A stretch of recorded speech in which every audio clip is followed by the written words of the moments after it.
5.6 Sistema de poder e a pirâmide da dominação. Mandala do poder. Os espaços organizacionais dos territórios do poder, ou simplesmente de esfera de influência, são basicamente 4: internacional, nacional, subnacional e local. E de cima para baixo, as estruturas de influência são entidades internacionais e multilaterais, estados nacionais, organizações públicas e privadas subnacionais e organizações públicas e privadas locais. Todas essas esferas são influenciadas pela pirâmide do real poder. É dentro deste horizonte espaço-território que atuam os agentes desta pirâmide de dominação. Este poder está assentado em 3 dimensões da existência material: econômica, política e ideológica, e os são indissociáveis entre si. Em um plano da existência material, como o terrestre, os meios materiais são determinantes para a reprodução da existência, e como determinante da existência, o controle e o domínio dos meios materiais são o centro do poder e da dominação. De tão importante os meios materiais para a existência humana, que a humanidade passou a compreender os meios materiais como o único sentido real da existência humana e a força motriz de condução do progresso da humanidade. A história humana é contada através da evolução das forças produtivas na sociedade, e dessa compreensão é que nasce o princípio da materialidade, como única que dá sentido à existência. Passam as forças materiais a serem interpretadas como a dinâmica que conduz a história da humanidade, e o sentido da vida passa a ser o domínio material, como forma real do exercício do poder. Ao longo da história, o acesso aos meios materiais nunca foi linear e equilibrado, ou simplesmente justo, tendo sempre uma casta que por muitos meios controlava o acesso da grande maioria aos meios materiais, e esse controle os levava ao domínio de uma minoria sobre a grande maioria, o que vem se sucedendo ao longo de toda a história da humanidade. Mas ao longo da história, o simples domínio e controle dos meios não se faziam suficientes. Para este fim, necessitava-se de um sistema que justificasse esse domínio, em especial na fase de transição entre a fase de coletores/caçadores para o período da agricultura primitiva, quando iniciou a fase de geração de excedentes, isto é, a produção da agricultura gerava uma quantidade de produtos acima da capacidade de seu consumo imediato, podendo essas comunidades primitivas armazenarem seus excedentes. Sobre a guarda desses excedentes nasceu toda uma casta de pessoas não produtivas, pois com o excedente não havia necessidade da presença de todos da comunidade nas atividades diretas de produção. É dessa casta não produtiva que nasce uma estrutura sobre a produção, que no período contemporâneo denominamos de Estado. Estado nos remete ao segundo elemento-chave da dominação, que é a política.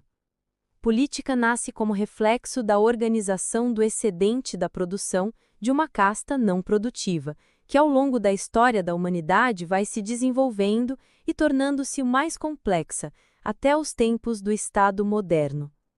No Estado primitivo, tinham como missão a guarda do excedente da produção para suprir a comunidade nos tempos de escassez, e destes nasceram os intérpretes da realidade, anciãos, espiritual, gestores, políticos e os guardiões, guerreiros. Ao longo da história, muitas formas e nomes são dados, mas as funções são as mesmas, independente da complexidade como as vemos na atualidade. O Estado passou a ter a função de legitimação dos que controlam o excedente da produção. Não importa a complexidade de determinada sociedade, sua essência é sempre a mesma: a legitimação da apropriação do excedente da produção, direta ou indiretamente, por uma casta, tendo o Estado para sua legitimidade. Porém, não seria possível a manutenção de uma ordem desigual, isto é, poucos se apropriando do excedente da produção em detrimento de muitos, simplesmente por um modelo de organização do Estado, pois por si só não se sustentava, e logo seria questionado. Portanto, aí entra o terceiro elemento, a ideologia, um sistema de crenças e valores que legitimam uma ordem vigente. Ideologia é uma sofisticação do processo de dominar e subjugar o semelhante, e está além de um processo individual. Só pode ser ampla e universal se aceita como verdade pela maior parte do grupo social que a envolve. De raiz conceitual de ideia e logos, tendo a primeira um conceito de aparência ou forma ideal, ou simplesmente estudo de uma forma ideal, a ideologia constituiu-se em uma estrutura de conceitos, interpretação e valores que uniam as partes em uma única forma de visão de mundo. Essa interpretação da produção do excedente, sua organização e a necessidade de formação de uma casta para sua guarda só se legitimou pela formação e estruturação de um complexo sistema de ideias, porém simples e acessível ao mesmo tempo, para que pudesse chegar a toda a sociedade. A ideologia, dentre as 3 formas de domínio, é sem dúvida a mais sofisticada, pois as 2 primeiras formas são as visíveis, palpáveis. Produção e geração de excedentes é um elemento material e concreto. Todos fazem parte dessa geração de excedentes, da mesma forma que a política, por meio de seus instrumentos e sistemas de gestão do excedente, a boa ou má gestão, são sentidos por todos, pela abundância ou pela escassez. Mas a ideologia não. Essa não palpável é construída lentamente por meio de consensos, acordos, em uma forma de propagação das ideias dos que controlam o excedente, em detrimento dos que não controlam esse excedente. Como o número de controladores do excedente é menor, eles conseguem maior coesão de seus interesses e ainda possuem os instrumentos da produção e da política para sua legitimação. O grupo não controlador dos excedentes são em maior número, a maioria dentro de uma sociedade. São dispersos e menos preparados. Em geral, sua maior parte não atua como produtor de excedentes, mas trabalha para esses produtores de excedentes. Não atuam na política ou gestão do excedente, mas legitimam esses gestores, e raramente possuem uma visão de mundo própria, e quando possuem, essa é fragmentada por novos pensamentos ideológicos e por fragmentos de históricos pensamentos ideológicos, não chegando a constituir um sistema em si. Este tripé de dominação, econômica, política e ideológica, é fundamental para sua manutenção e reprodução do domínio. O movimento da história mostra que o principal indutor das mudanças políticas e ideológicas vem da economia. É ela que determina os movimentos, pois dela é que se gera o excedente, e uma nova geração de excedente conduz a uma nova classe de gestores de excedentes e, consequentemente, uma nova ideologia que justifique essa dominação. Toda essa estrutura não se sustentaria em si mesma. A escassez levaria a um questionamento desta ordem e sua consequência seria a mudança da gestão dessa ordem, política, e sua ideologia, domínio. Porém, mesmo dentro de profundas crises nessa ordem, minoria controlando os excedentes e as maiorias se subordinando aos dominadores dos excedentes, uma estrutura maior presente mantém organicamente a ordem independente das crises de sua legitimidade. Estas são chamadas de egrégoras. 5.7 Mecanismos ideológicos de dominação, egrégoras. Para compreendermos os mecanismos de dominação pelas ideias, devemos compreender 2 distintos significados, ideologia e egrégoras. Possuem formas semelhantes, mas não essências semelhantes. Ideologia é um termo que se origina de ideia ou aparência, algo como forma ideal, seguido de logos, estudo. Teríamos então o estudo da forma ideal, o que era exatamente a reflexão na Grécia Antiga e que está presente no pensamento de Platão. Sua forma definitiva de compreensão se deu mais tarde, como um conjunto de opiniões e ideias de uma sociedade. Egrégora, também do grego, possui um significado de velar, vigiar. É conceituado como um campo de energia extrafísica formada por meio de pensamentos, pensamentos, coletivos, que estão presentes na compreensão da realidade de uma pessoa ou conjunto de pessoas, formando uma visão comum de interpretação da existência. Hegel foi o filósofo que mais próximo chegou de uma compreensão unificada desses 2 conceitos. Porém, como não compreendia o termo egrégora, o substituiu pelo termo espírito, o mesmo que o conjunto de ideias de uma época. Se a dominação, enquanto conceito de impor a vontade de uma pessoa ou grupo sobre outras, quando realizada somente pelas forças materiais, econômica e política, uso da força, torna a dominação muito frágil, pois pode funcionar por algum tempo, porém nem todos em uma sociedade aceitam de forma constante e contínua um processo de escassez e opressão sem um questionamento, podendo ser por meio de levantes e revoltas ou até mesmo de guerras. Para justificar um estado de coisas é que surgem os dois conceitos, os mais fortes em um processo de dominação, a ideologia e a egrégora. Ambas estão para a dominação como a argamassa está para uma construção. Sem essas, não existe a possibilidade de uma forma de organização coletiva permanecer em pé, pois quando uma dominação perde legitimidade, o que se espera é a sua ruína. Antes de discorrermos sobre seu papel como amálgama de coesão de uma sociedade, vamos entender conceitualmente o que é cada uma e como elas se encontram para a formação de uma compreensão de mundo. Egrégora possui duas naturezas de criação. A primeira nasce pelo conjunto de formas-pensamentos que são gestados dentro de um mesmo grupo social e possui como ponto de partida a reflexão da própria existência material, a tentativa de explicar os fenômenos de sua própria existência, dando significado a ela. A segunda forma-pensamento é a associação dessa primeira com uma forma indutiva que ocorre na extramaterialidade ou gerada fora do campo da materialidade que influencia a materialidade. Essa última pode estar situada em esferas diversas da existência não material, em setores mais densos ou mais iluminados dessa esfera. Nenhuma delas possui a liberdade de agir diretamente sobre a forma-pensamento material, egrêmora material, mas podem influenciá-la.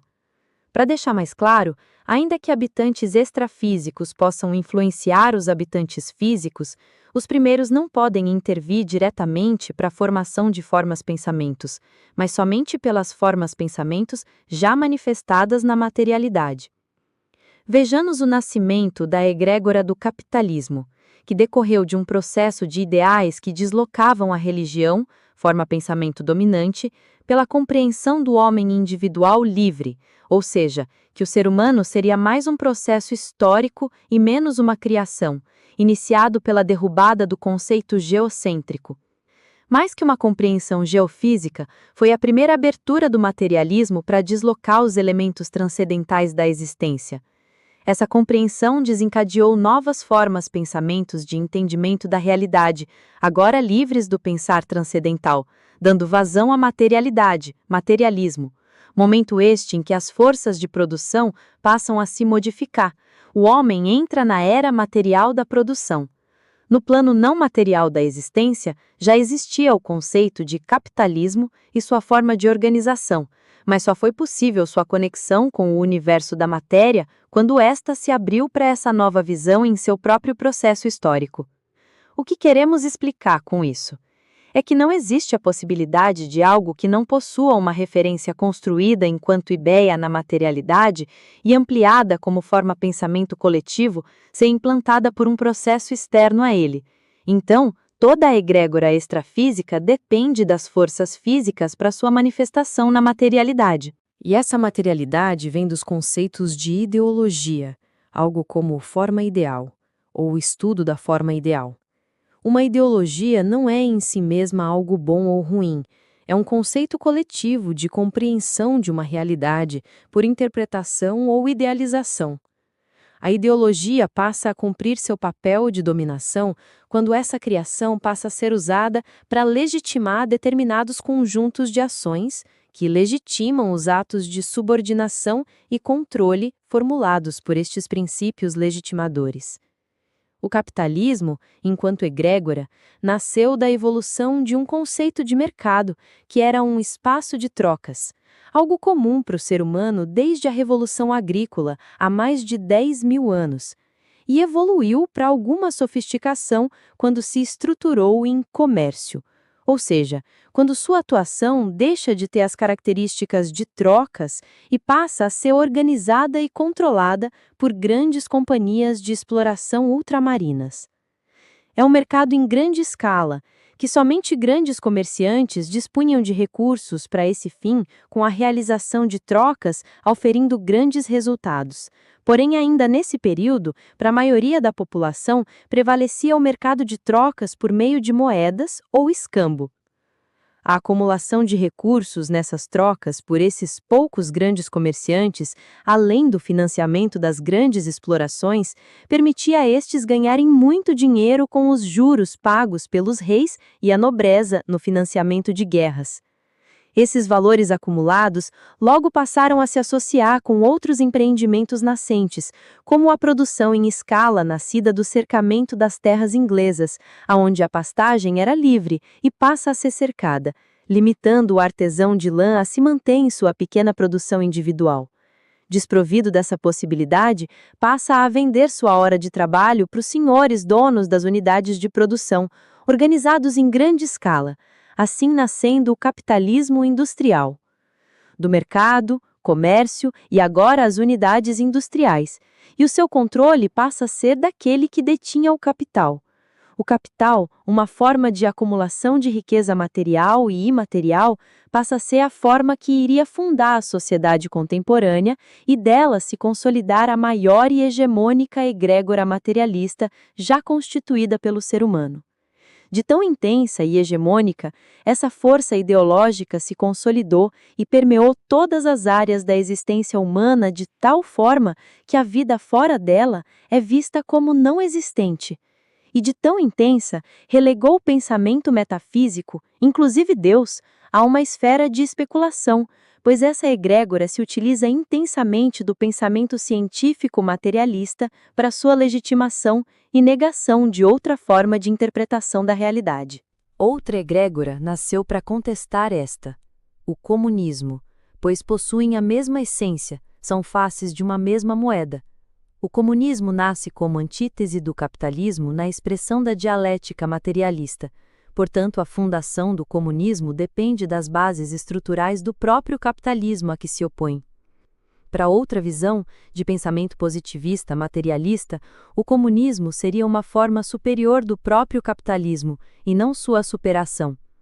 O fato, independentemente do conceito que se determine, é que o comunismo, em seu antagonismo, passou a compor uma nova egrégora, que se fundamentava em uma nova forma de organização do capital, porém com este centrado no Estado enquanto agente de acumulação, e não mais no capitalista individual, compreendido entre pessoas e organizações empresariais. Para essa egrégora, o Estado é o centro da organização da vida, proprietária dos meios de produção e gestora do processo de consumo. A propriedade possui um aspecto público e não coletivo. O excedente continua a ser gerado pelos trabalhadores, porém apropriados pelo Estado. Essas duas egrégoras acabaram por hegemonizar o pensamento humano nos últimos 2 séculos, de tão intensas, permearam todo o sistema vida, moldando o pensamento, comportamento, consumo, trabalho, estudo, regulação, leis e todo o sistema de organização da sociedade contemporânea.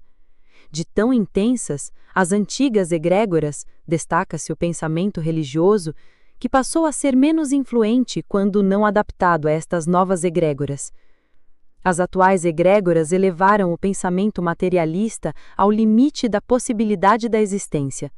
Nasce, vive e desencarna sob a hegemonia do materialismo. E hoje sua total presença ofusca toda a forma de pensamento que a ela se opõe. Destaca-se em comum, dentro das egrégoras, a ciência como fator legitimador da interpretação da realidade. Tudo que está fora da racionalidade científica não é visto como verdade, apenas como pseudo ou para-ciência.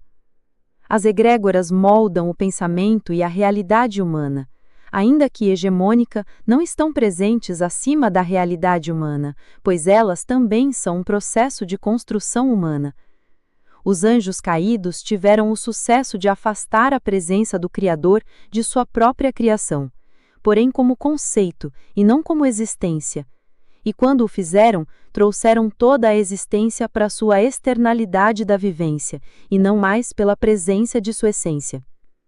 A sociedade materialista só foi possível por meio desse primeiro conceito, os demais são decorrentes. E hoje vivemos no limite de uma vida sustentada somente nos conceitos materiais de externalidade da existência.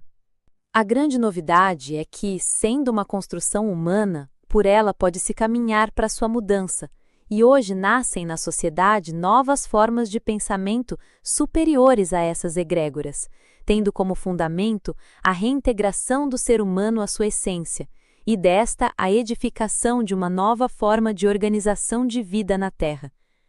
Do ponto de vista não material da existência, já é possível ver fissuras nessas egrégoras. A cada dia ascendem novas formas de pensamento, ainda dispersos, segmentados, mas que já possuem uma forma.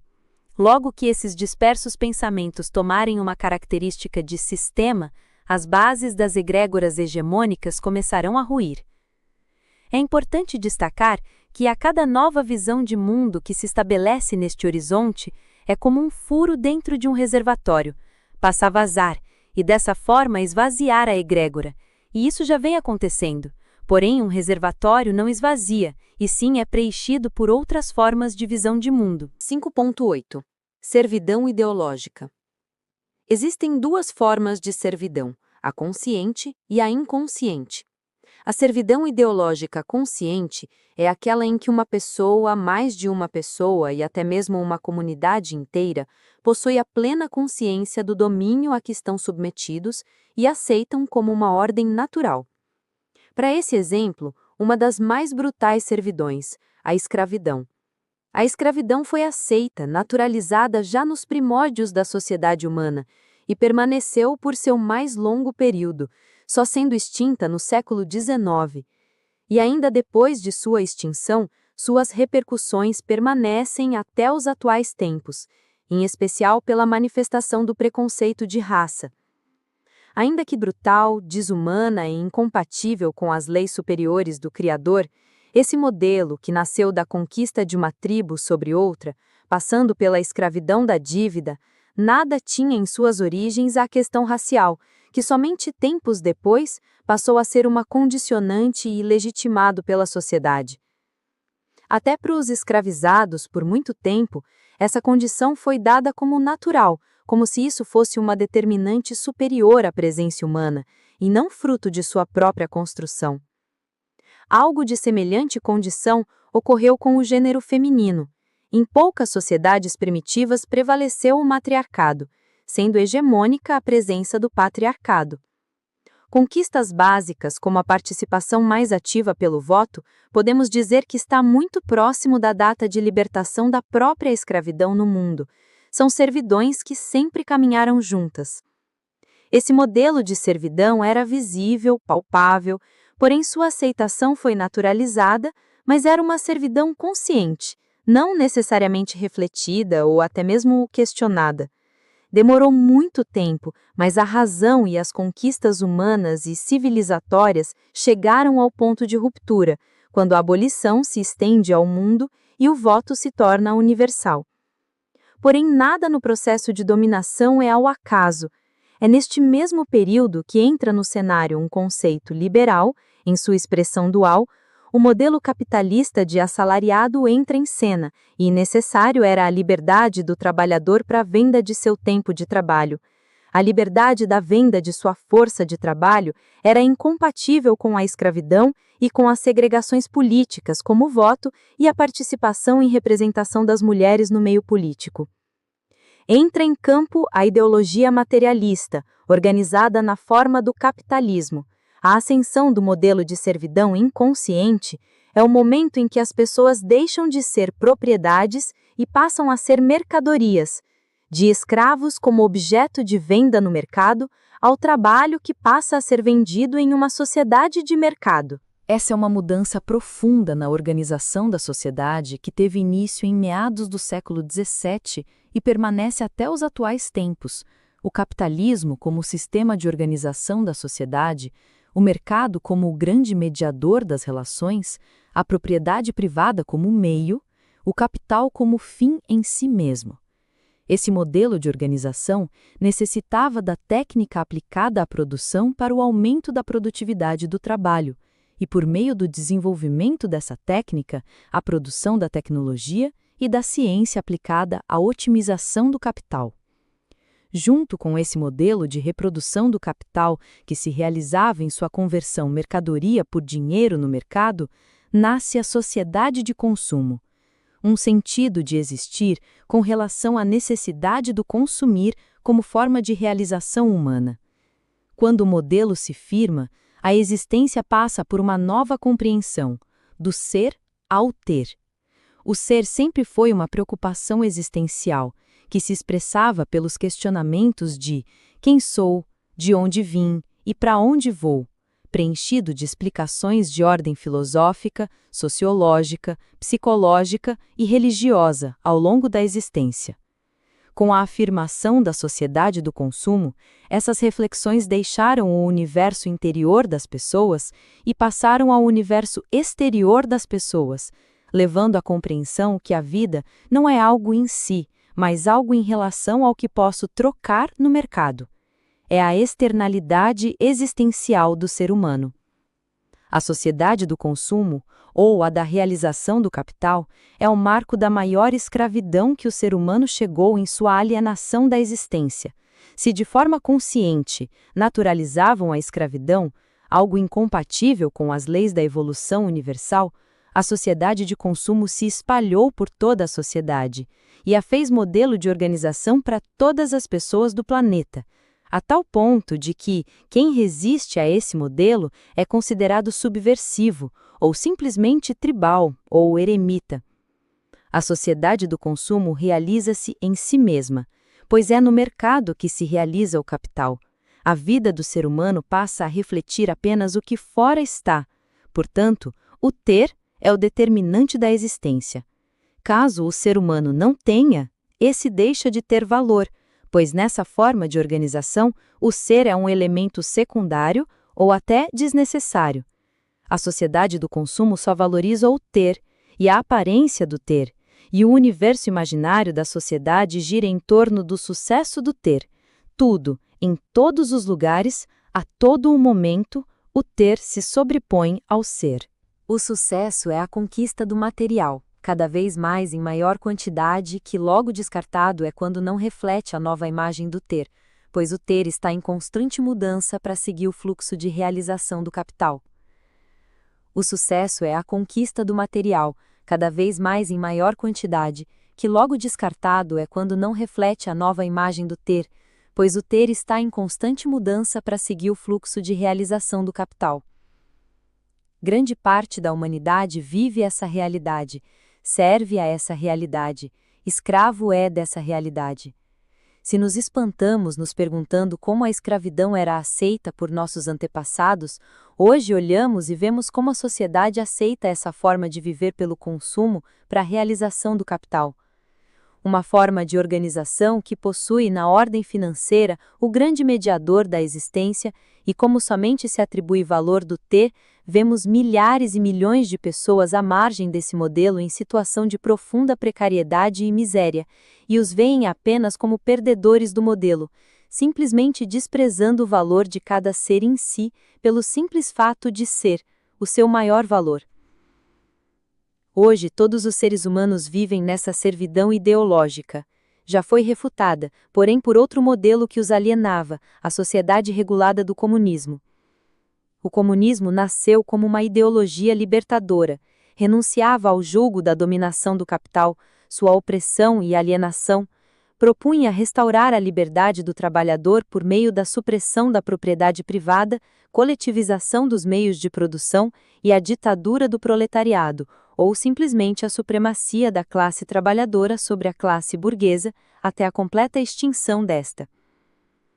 Para este fim, deveria o comunismo suprimir qualquer sistema, organização ou crença que não fosse a compreensão objetiva que o movimento histórico da humanidade é o movimento das forças da produção, e estas moldando o sistema de ideias e justificando a dominação, tendo o capitalismo sua maior forma. Esse modelo, o comunismo como antítese do capitalismo, ascendeu como ideal e utopia. Ideal enquanto sua forma objetiva de implantação e utopia como esperança de uma sociedade melhor daqueles que oprimidos estavam pelo capitalismo. O ideal comunista não pertence apenas pela oposição ao sistema capitalista, mas a um desejo de justiça e igualdade, tendo a partilha da terra e da produção já expostos no tempo da Grécia Antiga e na inspiração de escritores da Idade Média, seus conceitos e valores não são exclusivos ao período capitalista, pois é nele que podemos chamar de período científico do comunismo. O comunismo nasce menos como uma ideologia e mais como uma análise da realidade do capitalismo enquanto a lógica do movimento do capital e sua reprodução, como também pela leitura da realidade e a situação real do trabalhador sob o sistema capitalista. Ocorre que o modelo do comunismo proposto e que ascendeu em alguns países nasce exatamente com as mesmas características do capitalismo. Porém, o esforço de acumulação do capital passa das mãos dos capitalistas privados para as mãos do Estado. Mas esse Estado não representa a ditadura do proletariado, mas a ditadura de uma casta de revolucionários sobre o proletariado, tendo como base a acumulação do capital extraído da produção primária para formar a base industrial do setor primário, aonde existe a efetiva reprodução e acumulação do capital. O modelo de circulação não mudou, apenas tornou seus apropriadores o Estado em detrimento da apropriação privada do capital. Ocorre que o interesse do Estado não é o interesse da comunidade, e sim o interesse de quem, no momento, dirige o Estado. E a ditadura do proletariado, uma expressão do interesse da maioria, acaba se convertendo em seu termo mais estrito, o da opressão por uma minoria revolucionária. Possui, o comunismo, as mesmas bases da sociedade capitalista, a necessidade de acumulação do capital, sua reprodução dirigida à qual edifica uma superestrutura ideológica, apoiado pela força de repressão do Estado. O comunismo foi construído sobre a imposição de valores em detrimento do convencimento das pessoas. Valores como igualdade, justiça, compartilhamento não se impõem às consciências das pessoas, devem nascer delas. E quando esses valores são distorcidos, resta apenas uma tirania daqueles que controlam o poder. Capitalismo e comunismo possuem a mesma gênese. São ideologias que nascem do materialismo e vivem do materialismo, o que não se confunde com matéria, pois matéria é o estado da energia em determinada dimensão, enquanto materialismo é a ideologia de que a existência se limita ao estado da matéria. Ambos os pensamentos se apropriam da matéria para a formação do capital, tendo o excedente ora destinado ao capitalista individual ou ao Estado enquanto um ideal de representação coletiva. Mas ambos fazem desses modelos um fim em si mesmo. O termo socialismo poderíamos dizer que é a expressão concreta do comunismo, esse como ideal e aquele como experiência objetiva, pois representa a fase de transição entre o capitalismo para o estágio final de comunismo. Ocorre que o modelo que deveria ser libertário, o socialismo, tornou-se símbolo de opressão, e o modelo de opressão, que é o capitalismo, se tornou um modelo de libertação. Tudo isso como um grande jogo ideológico que mantém o ser humano preso à ideologia da materialidade, o que ambas representam. Ambas as ideologias fazem do ser humano seu servo, o capitalismo em uma forma mais sofisticada de dominação ideológica e o socialismo em sua forma mais bruta de domínio. Mas ambas não libertaram o ser humano, os tornaram servidores desses sistemas. 5.9. O fim da dominação. Existem dois grandes movimentos impulsionando o fim da era do materialismo. Observem bem. O fim do materialismo enquanto ideologia única de justificação da existência. Toda a ordem material, historicamente, mas em especial após o Iluminismo, abertura do pensamento científico positivista cartesiano, que fundamenta a existência apenas no material, por meio apenas do método científico empírico, está e deve sofrer novos abalos, e passará a ser questionado profundamente. Partindo dessa reconstrução do edifício do conhecimento, as bases como se constroem as relações em sociedade passarão por inevitáveis mudanças, pois seus fundamentos materiais serão igualmente questionados. Os modelos de dominação, como vimos, serão revistos, porque não mais farão sentido para as relações humanas. O que se avizinha é uma mudança de era em forma e essência que jamais foi vista na história da humanidade da atual raça raiz. O que se apresenta à humanidade tem duas naturezas de movimento, de cima para baixo e de baixo para cima, não concomitantes, mas de semelhantes intensidades. A primeira será a abertura da comunicação do mundo material com o mundo imaterial, ou extrafísico. Por meios materiais, tecnologia, o ser humano abrirá as portas da comunicação física e consciente com o mundo extrafísico e descortinará a existência como um contínuo. A natureza essencial, espiritual, é perene. A natureza da matéria é transitória. O edifício epistemológico que até este momento deu sentido e explicação à razão humana se desintegrará, dando vazão a novas formas de razão e compreensão da realidade. Em meio a este, novas descobertas arqueológicas virão para corroborar com essa visão, e que, historicamente, suas verdades se fundamentavam em meios distorcidos pelos seres humanos, para justificar sua condição e natureza de dominação. Em meio a estas descobertas, sistemas materialistas de organização da sociedade ruirão juntos, mas não sem muita resistência, pois estamos falando de muito tempo de existência onde a realização do ser humano se encontrava em seu meio exterior e não na compreensão de sua essência. Muitos resistirão a essa nova compreensão, lutando para que o velho sistema de alienação permaneça como sistema de organização da sociedade. Mas o movimento de mudança será uma força avassaladora, dando vazão a uma nova forma de organização social, e esta terá como fundamento a existência e coexistência em bases comunitárias e solidárias entre as pessoas. Os seres humanos serão ressignificados, passando por uma nova compreensão da existência. Este é o exato tempo da desconstrução das bases ideológicas do materialismo que deram sustentação a todos os modelos ideológicos que dominaram as mentes e as relações humanas históricas. E aqui uma afirmação clara: o eixo central de desconstrução do velho modelo é a real compreensão do materialismo como forma determinante do existir, e não só sistemas que sobre ele se sustentam. Não podemos nos limitar à desconstrução dos modelos capitalista e comunista somente, pois ambos são expressões deste. O principal é o questionamento e a construção de um modelo que efetivamente desconstrua os valores materialistas. Este é um caminho dos mais desafiadores, pois a existência do ser humano está inserida na matéria, e essa é a base existencial do ser humano.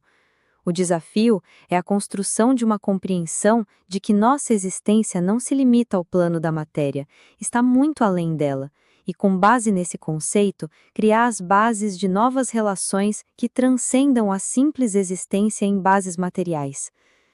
É necessário a edificação de uma nova epistemologia não materialista da existência como fundamento de uma nova ordem social não materialista. A matéria é um estado da realidade. O materialismo é a ideologia que sustenta essa realidade. O fim da dominação deverá percorrer esse caminho, a edificação de um conceito da existência material não materialista, bases fundamentais para a ascensão de uma nova civilização e uma nova humanidade. Esse desafio somente o ser humano pode percorrer, e em suas mãos está o caminho dessa nova compreensão. 5.10 Os caminhos para o fim da dominação. Uma lâmpada em si mesma não possui os meios para sua iluminação, mas a corrente elétrica que a alimenta pode iluminar infinitas lâmpadas. A lâmpada é cada consciência individual presente hoje no planeta. A corrente elétrica é a energia da consciência crística que desperta o ser humano para uma nova realidade. A energia da consciência crística está presente em cada ser humano. Cabe a ele o seu despertar. Esse despertar ocorre como pequenas luzes de um pinheiro de Natal. Quando uma consciência desperta, é alimentada pela energia da consciência crística. Essa alimenta a consciência que próxima está, de forma ininterrupta. O primeiro passo para o fim da dominação é o início desse despertar. E esse não vem por meio de teorias absurdas e infantis daqueles que esperam, sem esforços, as mudanças por meio da presença extrafísica dos irmãos superiores ou não terrenos. Estas mudanças virão pelos esforços concretos e objetivos dos seres humanos hoje presentes na Terra. Para esse fim, será necessário a superação de 5 conceitos fundamentais que organizam a ordem existente. 1. Materialismo. 2. Conhecimento. Nova epistemologia. 3. Economia. 4. Estado. 5. Ideologia. Toda a dominação está fundamentada nessas 5 compreensões da realidade, e todas elas interagem umas com as outras, formando o sistema de interpretação da existência. O caminho a percorrer é o da desconstrução construtiva, em oposição à destruição construtiva. Destruição construtiva é o método dialético materialista, aonde necessário é a oposição das forças antagônicas, a destruição do modelo a que se opõe para a construção de um novo modelo, ainda que preservando as bases anteriores desse modelo. No processo de desconstrução construtiva, o novo modelo nasce dentro do atual modelo, ganhando forma e envergadura que no tempo superará o modelo a que se opõe, porém sem a destruição, mas por um processo de substituição por sobreposição. A esse processo chamamos de organização produtiva comunitária, que possui a complexidade compreensível da realidade, no sentido de pretender ser um conceito, teoria, da totalidade que se expressa de modo objetivo e real na vida das pessoas. Para melhor compreendermos essa proposição, vamos discorrer um pouco sobre cada um destes elementos que a compõem. Materialismo. Devemos inicialmente ter a seguinte distinção: o universo material é feito de matéria, isto é lógico. Independente do debate da física moderna e quântica da essência da formação da matéria como uma forma de energia, ela é matéria e assim se manifesta. Em sendo matéria, está sujeita às leis e fenômenos da matéria, que não são mutáveis e independem da vontade humana. Entre a natureza, matéria, o que é, e o interpretar a matéria, o que se pensa ser, existe um edifício de ideias que procuram justificar a forma da existência material, e desta nasce a grande estrutura de dominação, que deve ser suplantada por uma nova interpretação da existência na matéria. A primeira grande mudança nessa compreensão é que não somos o que pensamos que somos, uma singularidade de matéria dotada de inteligência, um acaso da evolução material que produziu um sistema orgânico dotado de autocompreensão. O que somos, de fato, é um espírito, energia elementar singular de uma unidade da criação, de natureza eterna que anima um corpo orgânico, limitado em seu tempo de existência, o que permite sucessivas experiências de existência material. E que essas sucessivas experiências nos credenciam à superação da existência material até o momento em que não mais necessitaremos de composição que não a de nossa própria energia do espírito. Portanto, o mundo da matéria é apenas uma realidade transitória para o espírito, e que o corpo material é apenas um estágio do processo de aprendizado do espírito. A segunda grande compreensão é que no universo material não estamos sós. Existem muitas outras civilizações realizando experiências vivenciais espirituais, civilizações mais e menos evoluídas que a civilização humana. A busca dessa compreensão rompe com os paradigmas existenciais atuais da civilização humana, elevando o grau de compreensão da humanidade a um salto em relação às expectativas de sua própria existência. Porém, para chegar a este grau de maturidade, será necessário um novo paradigma epistemológico, pois é impossível chegar a uma compreensão não material da existência com base apenas em uma epistemologia materialista da existência. Oposições como fé x razão, matéria x espírito, crença x ciência, método x experiência, deverão passar a outro grau de compreensão do qual a ciência materialista não está preparada. Vejamos o que de fato vai ocorrer em relação à atual compreensão. Está chegando o momento em que a mediação, stricto sensu, entre o universo material e imaterial, deixará de ser feita somente por médiuns e passará a ser realizada por meio de equipamentos mediadores. Nada de especial, algo como um smartphone atual. E esta realidade levará ao colapso do atual sistema epistemológico da humanidade.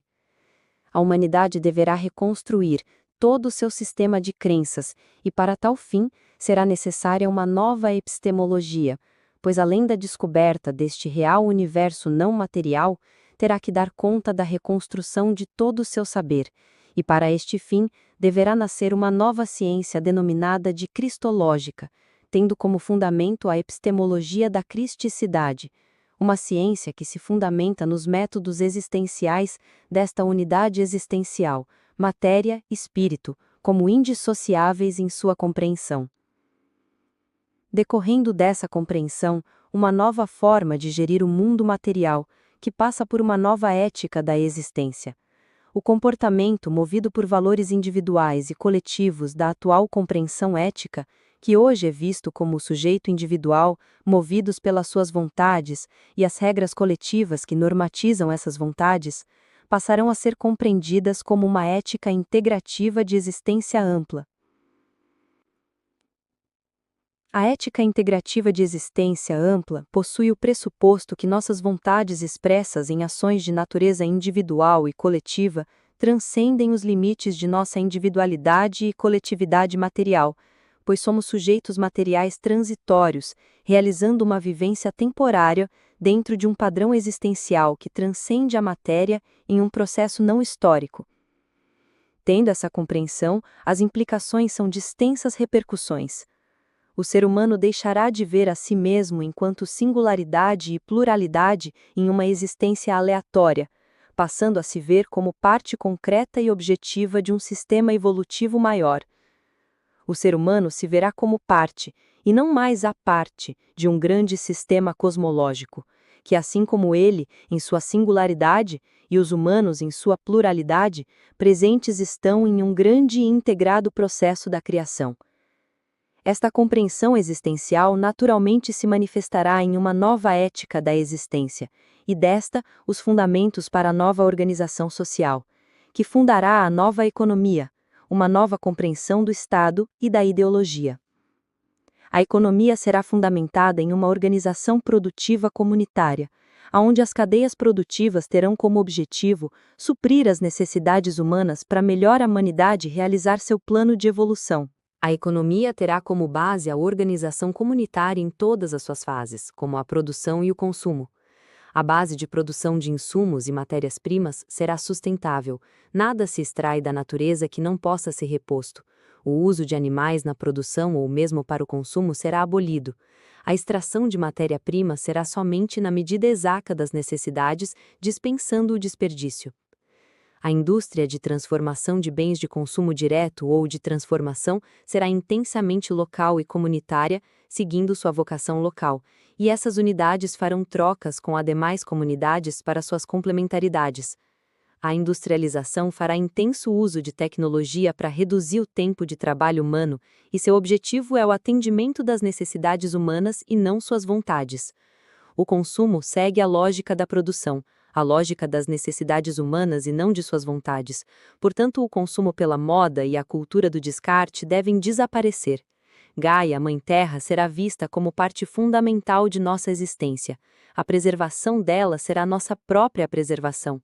Sendo a economia material a condutora das mudanças sociais, pois gera duas formas de organização da sociedade, o Estado, como atualmente é conhecido, e a ideologia, sendo essas decorrentes do pensamento econômico, inevitavelmente passarão por profundas transformações.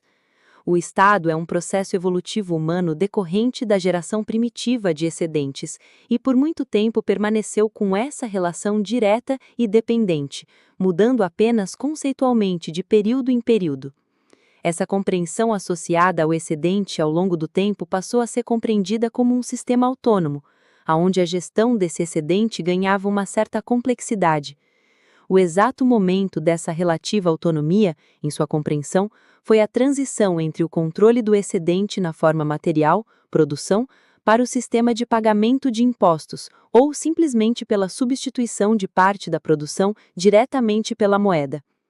As trocas de produção por moedas antecedem ao recolhimento de impostos em moedas. Não ao acaso, sua etimologia vem da palavra imposito, que significa impor, quando o Estado impõe a cobrança desse excedente para manter e custear suas atividades, não produtivas. Esse pagamento em moeda do tributo, ao tempo, dissociou a realidade produtiva, enquanto compreensão coletiva de sua existência, para uma compreensão interpretativa da existência, aonde as atividades não produtivas passaram até uma relativa autonomia, ao ponto de um dia estarem absolutamente dissociados do excedente, atuando com relativa autonomia desta. Uma realidade que é decorrente de um processo histórico passou a ser visto e até mesmo justificado como algo transcendente e não decorrente. É o fetiche do Estado, quando seus atores, para manter, reproduzir e estender seus poderes, passam a atribuir elementos transcendentais de justificativa de sua presença e permanência como dirigentes do Estado, como impérios, repúblicas, monarquias e outras formas mais primitivas de organização do coletivo. Se o imposto permitiu a dissociação da organização da sociedade de sua produção, foi no sistema capitalista que essa se materializou definitivamente. A ascensão do iluminismo materialista, a razão e o método experimental como estruturador do pensamento, o mercado de trocas passando a uma sociedade de mercado, elevou o Estado a um novo patamar, esse agora com plena autonomia da produção, alçado a uma categoria autônoma e fundamental para a organização coletiva. Ocorre que os Estados se constituem pela exclusividade da força, e a força está ligada à capacidade de seu financiamento, passando os mais ricos a serem os principais financiadores do Estado, e esse Estado passa a expressar cada vez mais o interesse destas pessoas, ou seja, mudou sua forma, porém não sua essência. O Estado passa a possuir uma grande complexidade, muitas vezes incompreensível para a maioria da população, que acaba aceitando como um processo natural, algo que é apenas um processo histórico humano. O fim da dominação passa pelo fim dessa forma de organização coletiva da sociedade. O Estado deve mudar e passar a ser organização social comunitária, onde a auto-organização da comunidade deve estar presente. A organização social comunitária é que organiza a produção comunitária, a convivência e a gestão da produção para o atendimento das necessidades, e essa é que organiza os espaços e funções coletivas de sua organização.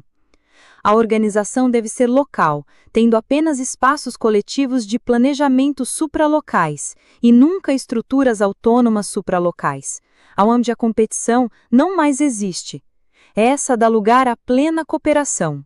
Não existe um Estado, mas espaços de gestão coletiva comunitária.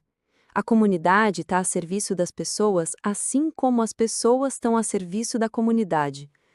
Os Estados, como hoje conhecidos, com seus extensos e complexos sistemas, deixarão de existir, dando vazão a um modelo de organização comunitária muito simples, mas não menos importante em sua verdadeira missão: servir a comunidade para sua plena realização. Porém, uma mudança dessa natureza somente pode ocorrer com a mudança ideológica que sustenta a atual sociedade. A ideologia é um complexo sistema de pensamentos, visão de mundo, expectativas, desejos, sonhos, que se integram em um arranjo de conceitos e valores que dão forma e significado a um modelo de existência, e principalmente sua legitimação. O que justifica uma maioria escrava junto a uma minoria que escraviza? o que justifica uma maioria despossuída de suas necessidades mais básicas, com a presença de uma minoria que concentra de forma absoluta a riqueza do planeta? Milhares e milhões de pessoas passam fome em meio à abundância e ao desperdício. O que muito sobra para um é o que falta para muitos, e esta realidade só se legitima por meio da ideologia. Essencialmente, as pessoas são solidárias, mas não pensam como solidárias. Vejamos. Grande parte da população, em especial as menos favorecidas, são muito solidárias entre si, na falta e na abundância, sempre estão dispostas a partilharem entre si. Porém, sua ideologia, ou o conceito do que é vida ideal, não está ligado ao gesto de solidariedade que vivenciam, mas ao sucesso da riqueza e da abundância no imaginário coletivo, substância essencial de afirmação ideológica. Vejamos. O sonho de uma pessoa pobre é ficar muito rica, pois toda a ideologia do materialismo leva a esse desejo e vontade. E não somente isso, introjeta que a vida em riqueza é o verdadeiro estilo de vida, ou o único, e que esse modelo se realiza pelo consumo, passando assim a realizar todos os desejos de possuir que uma pessoa possa ter. Como sabemos, a sociedade de consumo não tem um fim. A realização no consumo somente sobrevive até o próximo objeto a consumir, pois nada é possível preencher a uma necessidade externa que sempre se verá carente, pois o consumo é produzido para ser insaciável. Dessa forma, pessoas boas que, na sua simplicidade, vivem a verdadeira vida, que é a solidariedade e partilha, acabam por desejar o consumo egoísta, passando da escassez à abundância como desejo e de oprimido a opressor. Assim como um capitão do mato nos antigos engenhos da América do Sul, aonde o escravo negro libertado passa a ser perseguidor dos seus, sendo que este jamais seria um senhor de engenho. Em essência, a ideologia faz o oprimido pensar como o opressor, e o opressor passa a ser o modelo a ser seguido em seus hábitos, estilos e modo de vida. A ideologia se utiliza de um amplo aspecto de convencimento, publicidade, literatura, jornais, revistas. Em todos os sistemas de ideias e interpretação da realidade, a ideologia da dominação está presente, ao ponto de que o oprimido passa a pensar exatamente como o opressor, momento ideal da reprodução ideológica. Uma sociedade como a atual, voltada inteiramente para os aspectos materiais da vida, aonde o consumo é a realização máxima do prazer e sua regra, romper com isso é um grande desafio, e somente com a construção e edificação de uma nova forma de conceber as necessidades é que se torna possível a ruptura com essa ideologia do materialismo. A organização produtiva comunitária tem esta missão. Quando ela se organiza em meio às necessidades, e dela para uma organização de planejamento comunitário, onde as necessidades são planejadas, inicia-se o processo de edificação de uma nova ideologia, a ideologia da fraternidade, da justiça e da igualdade. Pensar de forma solidária, trabalhar sobre as necessidades, compartilhar com o próximo, organizar uma produção não competitiva, mas colaborativa, é o centro de uma nova produção de valores. Valores esses sustentados nos mais elevados sentimentos humanos, como o amor ao próximo, cooperação e compartilhamento, sendo esses a base do que chamamos de ideologia da cristicidade, aonde o pensamento humano estará voltado para a plena realização do ser humano, bases de uma nova sociedade. Veremos primeiro a derrocada do sistema financeiro, que terá impacto direto no sistema de organização da produção. Isso levará ao caos o modelo de Estado atual e uma crise em sua ideologia. É neste momento que deverá estar presente e maduro o projeto de organização produtiva comunitária, para que se possa rapidamente organizar a sociedade comunitária e a cultura comunitária, que serão as bases de relação entre a humanidade na prática da cristicidade. A humanidade deverá assumir sua maturidade, deixar a infantilidade de uma criança que sonha com seu super-herói que irá salvá-la. E não, isto não ocorrerá, pois o progresso evolutivo depende dos passos individuais e coletivos da própria humanidade, e assim será. Nenhuma lei do Criador será modificada para atender aos interesses da humanidade ou dos seres que não desejam evoluir. E tudo o que aqui foi dito neste capítulo ocorrerá ainda nesta geração. A Terra vive os tempos finais deste modelo. O novo clama para entrar, e por muito tempo a civilização humana deverá conviver na prática de seus valores mais elevados, para a tão desejada ascensão. O grande final é o tempo entre a crise sistêmica que abalará todos os atuais valores da humanidade e o nascimento e edificação de uma nova civilização. É o que está em curso, não um único evento, mas uma sucessão de acontecimentos para a elevação moral da humanidade. 5.11 Gran Finale. O fim desse modelo atual de organização da humanidade está anunciado, caminha-se para o desfecho final. Mas aqui devemos distinguir duas coisas: o fim desse modelo e o fim desta raça raiz. Caminhamos para o fim desse modelo de dominação, mas não da raça raiz. Já lhes foi dito, e aqui reproduzimos. A sexta raça raiz, diferente das duas que a antecederam, não sucumbirá, e sim passará a terra para a nova civilização. Porém, isto não ocorrerá com a destruição de uma e a ascensão da outra, mas ocorrerá progressivamente, poderíamos dizer dialeticamente, onde progressivamente a nova civilização, seus valores, conceitos e moral, vai assumindo o processo na Terra, até o momento em que só ela existirá e a sexta raça deixar de existir. Portanto, o que veremos é a derrocada do modelo de dominação presente, e esse poderá ter dois caminhos. O primeiro, com as progressivas mudanças de seus valores, alterando radicalmente o modelo econômico, social e ideológico para o modelo comunitário, participativo, cooperativo, solidário e fraternal, tendo o amor como seu condutor. Ou veremos mecanismos aceleradores deste modelo, que a princípio poderá parecer drástico, mas será um caminho para a reflexão das pessoas.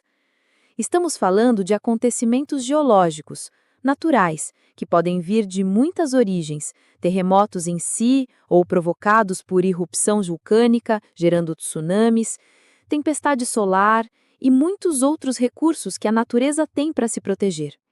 Mas isso não deve ser visto como algo trágico, pois vem como um impulso ao despertar, a abertura do caminho para que a humanidade repense seu sistema de vida. Não há prazo, e quem afirmar isto não estará sendo verdadeiro. Existe um processo em andamento, que pode ser retardado ou acelerado, e que somente cabe ao Criador conhecer. A humanidade deve progredir em sua marcha evolutiva e deverá aprender a viver e a conviver com os valores mais elevados morais e sociais. Repetimos, não falamos de moralismo, mas de moral, tendo o amor como seu princípio mais elevado e caminho para os demais valores, a porta da cristicidade verdadeira. Veremos primeiro a derrocada do sistema financeiro, que terá impacto direto no sistema de organização da produção. Isso levará ao caos o modelo de Estado atual e uma crise em sua ideologia. É neste momento que deverá estar presente e maduro o projeto de organização produtiva comunitária, para que se possa rapidamente organizar a sociedade comunitária e a cultura comunitária, que serão as bases de relação entre a humanidade na prática da cristicidade.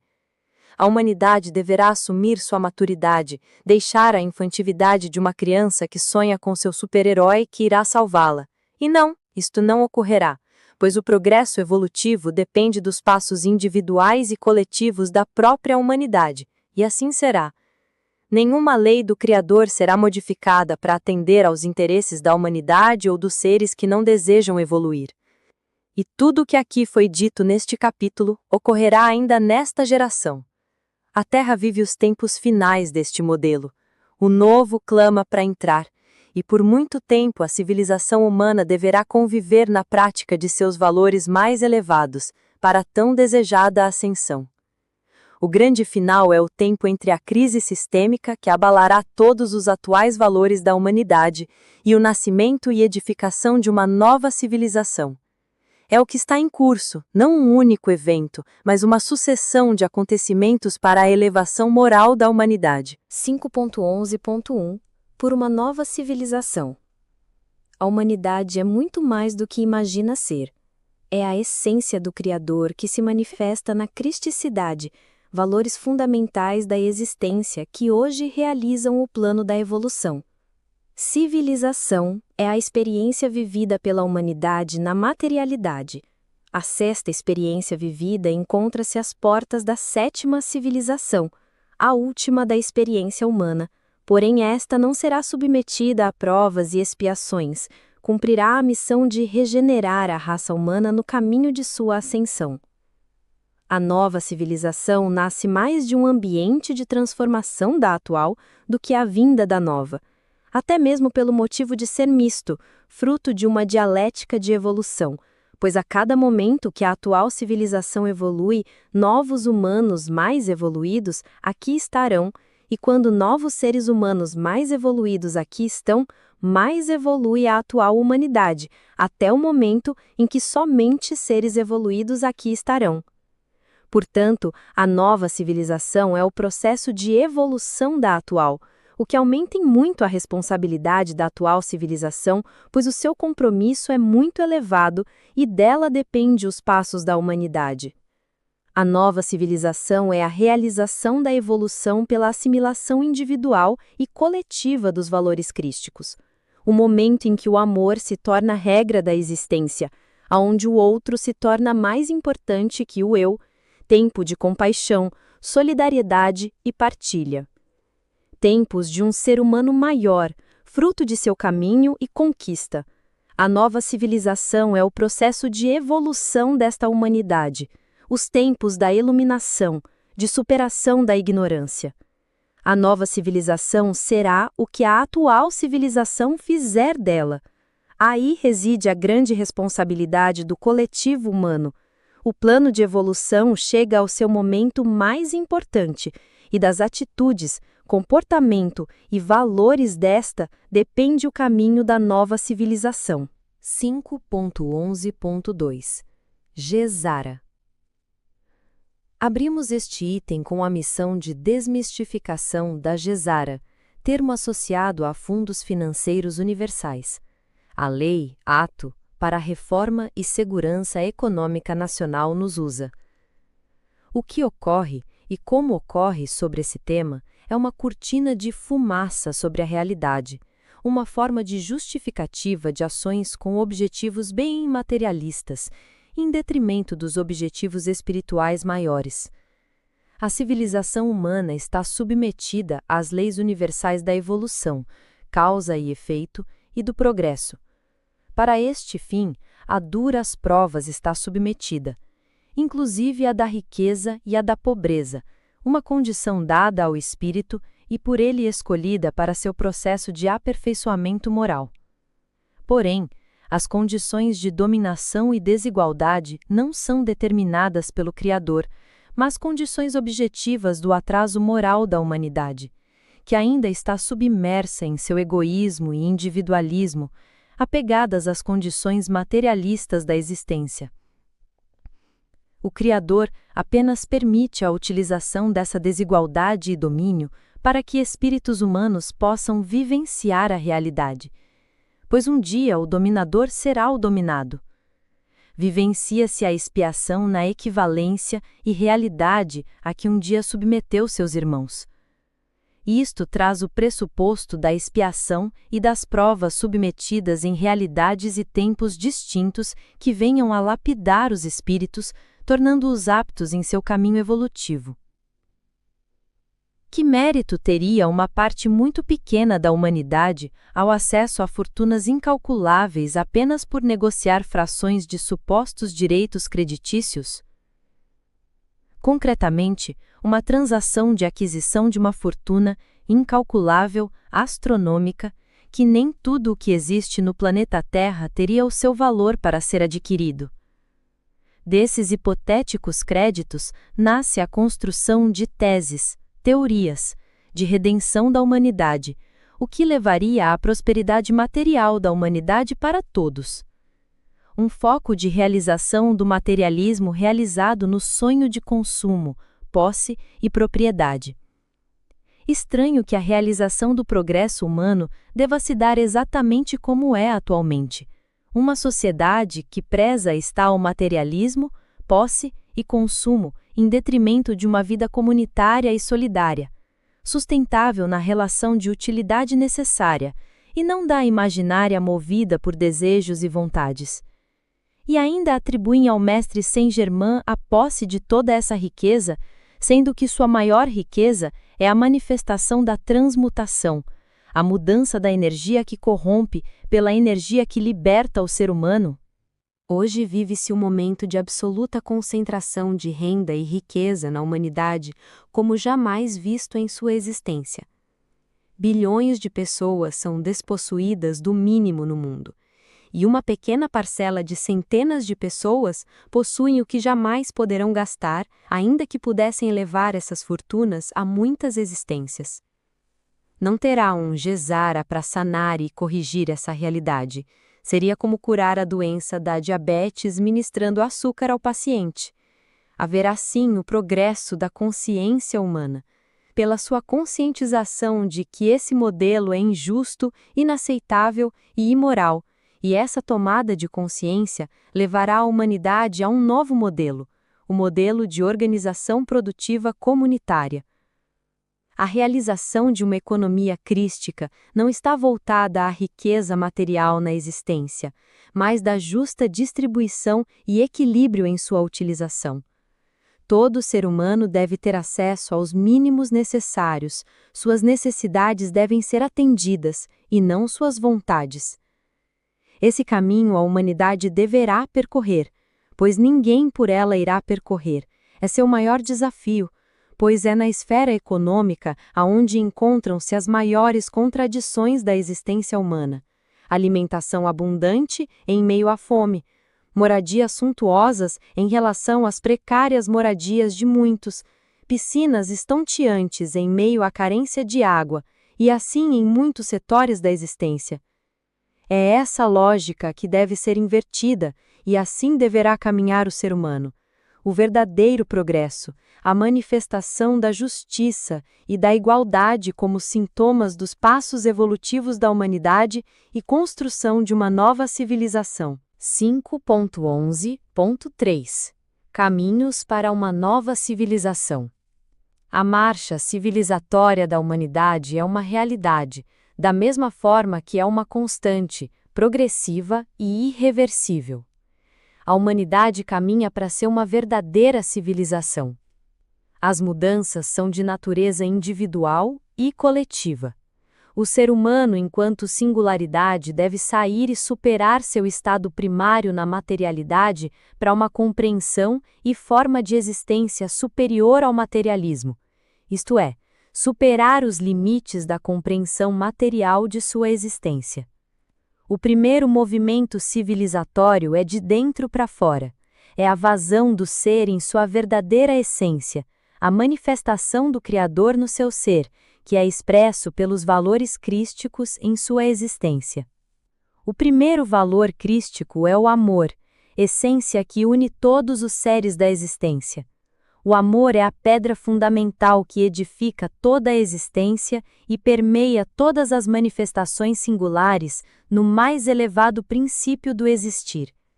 O amor é o sentimento que abre as portas para as demais virtudes. É seu ponto de partida, pois é ele que nos traz a compreensão do verdadeiro existir, pois reconhece em si mesmo esta natureza, assim como reconhece essa como natureza do Criador e de cada ser singular na existência. Não existe vida, evolução, ascensão, mudança, superação, senão pelo caminho do amor. Ele é vida, e vida em abundância. Nada de verdadeiro pode existir sem o amor. Posso até existir na ilusão, mas nunca existirei plenamente senão pelo amor. Não ao acaso, e ele se bastaria, como primeiro e único mandamento, o do amor. Amor ao Criador, amor a si mesmo e amor ao próximo. É tão simples e ao mesmo tempo tão complexo e distante. Amor é uma energia da essência do Criador. Quem está próximo a quem verdadeiramente ama sente esse amor, pois do amor se manifesta a vida, a energia da vida. O amor é a energia da cura de todos os males, de todas as naturezas, de toda a existência. Amor é o Criador, princípio, meio e fim. Não existe vida fora do amor. Assim como o amor e a verdadeira vida, ele está tão perto, mas a existência o faz ficar tão longe. O primeiro grande passo para a construção de uma nova civilização é a manifestação singular do amor de dentro para fora, de baixo para cima, um movimento desperto de cada ser. Desperto esse amor na singularidade, projetamos ele como forma de existir e coexistir com cada ser. A vida coletiva deve ser a manifestação do amor singular para com o amor plural, coletivo. Cada ser deve aprender a manifestar seu amor ao próximo em sua plenitude. O amor ao próximo é todo o amor dedicado aos demais seres singulares e ao próprio meio de sua existência. Cada ser singular deve aprender a amar o seu semelhante e ao meio que o cerca. Não existe o amor verdadeiro se este não for completo e pleno. Não amo meu semelhante em sua singularidade, destruindo pela falta de amor o meio em que habito, a própria terra. O amor é a ponte entre a existência da singularidade para a existência plural e o meio em que vivemos. A construção de uma nova civilização é a plena interação da manifestação do amor singular com o plural, para todas as dimensões da existência. Cada ser singular, assim como o seu coletivo, realiza sua experiência de existência nas melhores condições para seu desenvolvimento e evolução. É indissociável a realização da evolução singular com a coletiva, pois nós, seres da criação, não somos uma existência singular, mas essencialmente coletiva. A manifestação do amor verdadeiro está na sua expressão singular para o coletivo. Esse é o motivo que ocorre sempre a mudança do singular para o plural, pois o plural só se modifica pela manifestação do singular. A manifestação coletiva do amor é revolucionária e transformadora. O amor é a força desconstrutiva do que a ele se opõe, como ódio, egoísmo, individualismo, os três grandes que aprisionam o ser humano e os mantêm escravos da materialidade. O amor é a manifestação sublime da experiência na materialidade, que se opõe à existência para a materialidade. A existência para a materialidade é a fonte das grandes invirtudes, ao passo que o amor manifesta-se na materialidade, sendo o caminho das grandes virtudes. O amor é a materialização subjetivada na objetividade e deve ser o elo de toda a construção e reconstrução civilizatória. O que torna os homens verdadeiros seres humanos é o amor. E o caminho do amor nos leva à unidade, um único amor, manifestação de si mesmo, ao próximo e ao Criador. O Espírito Santo do Criador é a presença da unidade da Trindade do amor. Quando a humanidade assim compreender os seus males, estes deixarão de existir, pois essa essência se manifestará em sua plenitude, abundância e máxima expressão. A nova civilização se constrói pelo amor, e somente o amor a constrói. Com a palavra de Sananda, o amor manifestado do Criador,